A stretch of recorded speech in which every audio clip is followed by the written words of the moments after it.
I remember sitting in my sister's bedroom at mum's house on the phone to Whoosh and kept saying no. I said, mate, I've got 2 years at Carlton. I don't want to come. I want to be a one-club player. They gave me the opportunity and I want to stay. Josh Kennedy is one of the most dominant key forwards of the modern era. He's a two-time Coleman medal winner with 723 career goals to his name and retires as the West Coast Eagles' all-time leading goal kicker and a key member of the club's 2018 premiership side. Selected by Carlton with the 4th pick in the 2005 draft, Josh played there for only 2 seasons before he was traded to the Eagles, heading back to his home state of Western Australia in one of the biggest deals in AFL history. Now retired, how does Josh look back on what he's achieved and what does he have planned for the next phase of his life? This is the plus side, thanks to Host Plus. Well, Josh, thanks for your time today. No worries, thank you. Mate, 8 goals in your last game. I was sitting there going, he's got to do a Tom Brady. Have you thought in your mind one little second that, hey, maybe I've got something left, or is that it? Because we'd organised kind of a dinner with the family and friends, and so my wife had taken the kids, so I spent a few hours in the locker room and I was the last one to leave. I was there with a couple of boys at the end, and so I drove home by myself. And I actually thought, hang on, I can play here. I could probably go another year. And then I woke up the next day and I knew that I couldn't because the knee was pretty blown up and it was pretty sore for a good couple of weeks walking after that. A lot of people might not know you grew up in Melbourne just for a little bit before you moved to country WA, Northampton. Yep. What are your earliest footy memories there in WA?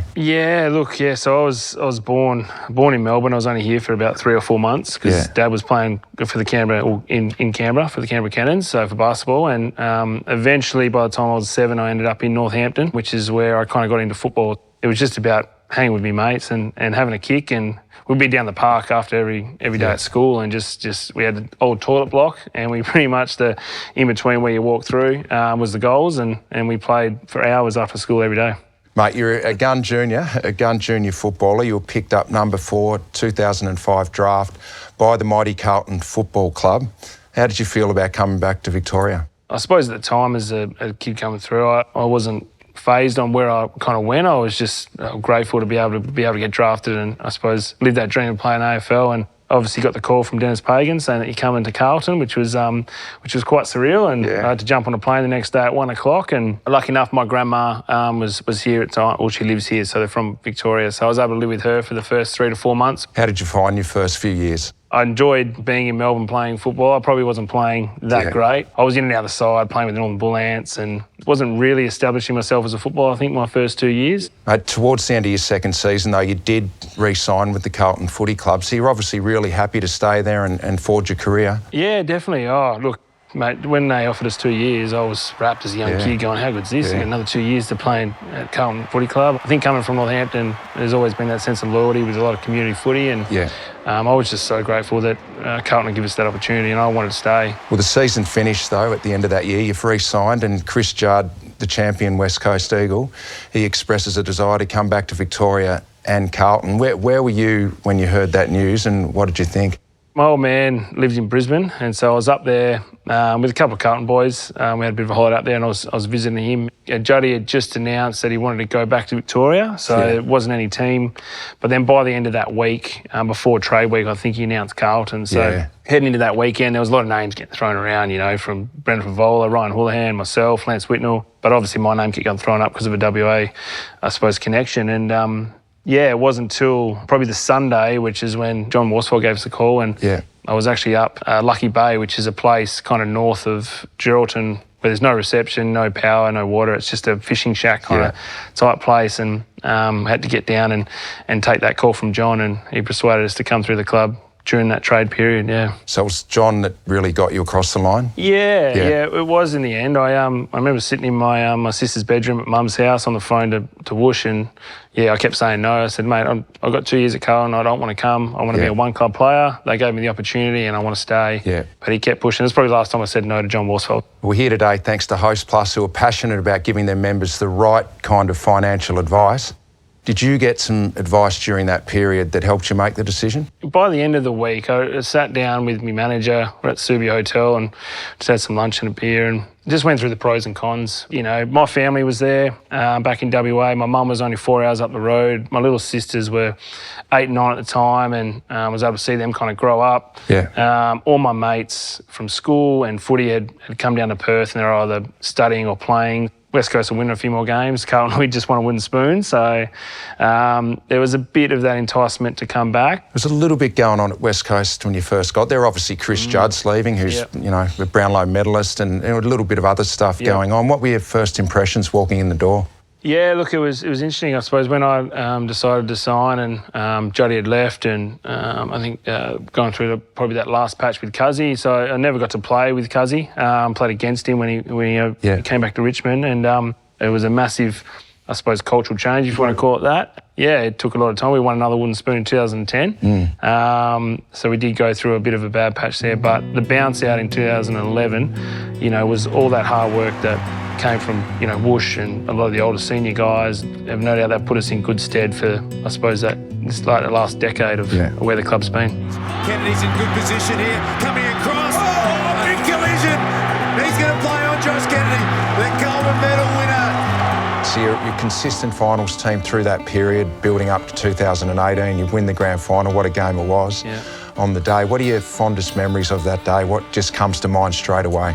Mate, that final siren, you watch a lot of other grand finals where by the last quarter they kind of know they've won. Yeah. And you see a lot of the guys out there with the smiles, and they're just letting out that, I suppose, energy of that emotion of winning a grand final, whereas I think for us, we still didn't know whether we were going to win to those last 30 seconds, and all that emotion coming out all at once. I suppose that siren went, you know, I screamed to the sky and I was like, where's me mate Lecker? I looked up, he was spear tackling me to the ground, and yeah, we just laid there on the ground saying we've done it, which is something that I'll never forget. A colossal club, a big club both on and off the field, a magic moment after one of the great grand finals of all time. Mate, you're in the leadership group for 12 years. Was it something that came naturally for you, or did you have to develop that along the way? No, I definitely develop it. Yeah, I always thought I was able to connect with a lot of the group in that sense, and got thrown in there in 2010, I think it was. And I can remember when Peter Worsfold, who ran the development squad, asked me, and he just said, oh, you've been voted in. Just have a think about whether you want to be in. And I was rattled, absolutely rattled. I was like, I don't know what means to be in the leadership group. It's a great sign of respect from your teammates, though. It was. I was very grateful. Runs around, kicks the goal and brings the house down.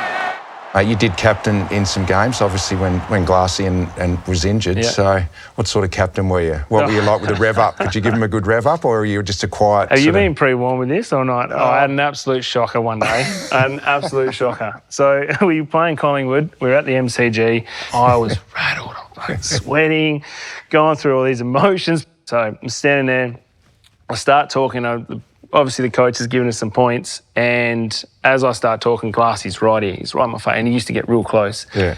And he threw me, and I literally forgot what I was talking about. And I actually said, boys, I've forgotten here, or this. And then, like, someone puts their arm around me and goes, you're right, mate. And it was, like, consoling me. I was like, yeah, well,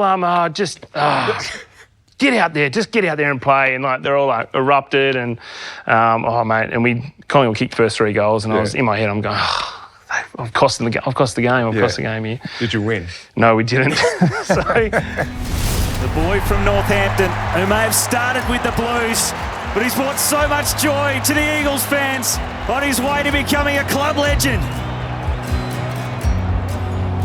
I reckon if I was talking to a young forward now, I'd say go and watch Josh Kennedy for his work rate. Is that something you prided yourself on? Every Monday I used to go and watch Nick Riewoldt, and I used to watch every game he played. I was never as quick as Nick, I knew that. I'm not as tall, but the way he moved around with his leading patterns and his work rate was something that I really admired, and tried to bring a lot of that into my game. And there was a good 2-3 year patch where we just watched Nick every Monday. Yeah, good to hear that, because Nick worked harder than anyone, didn't he? Oh, it was unbelievable. Yeah. It was unbelievable. Yeah. No, I remember playing against him. I think it was in his final year. I don't know if he'd announced it, but I've seen him a few times and just thanked him because, he was a massive influence on my career, but he had no idea. Now that you've retired, what do you got? What are your plans now moving forward? Have you got a strong plan, or is it something you've looked at for a while? Yeah, look, I've got a labour hire business I'm involved with, which we've got off the ground in Perth over the last 18 months, which has been great. It's been something new, and been involved with that. I actually did my cabinet maker apprenticeship while I played, so I wanted to have a trade by the time I finished. It took me 7 years to get that.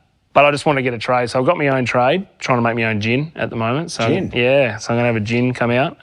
Very trendy gin at the moment. I know, it is. So there's me and Chris Maston and a couple others. It'd be pretty cool. And then I've also got a foundation I'm looking to get off the ground, which is to help disadvantaged youth in regional areas. So we call it the Josh Kennedy Foundation, and it's been something that's been in the pipeline for a while, and now I've got a bit more time to focus on it and getting it off the ground. Oh, mate, it sounds like you've got a really good balance there, Yeah, there's a few things which will keep us busy, and as long as I can try and drop the kids off at school and pick them up, I'll be pretty happy. Mate, well, the world is your oyster. Well done on your career, Josh. An absolute ripper, Hall of Fame career. Good luck with the future. Thanks, mate. Appreciate it.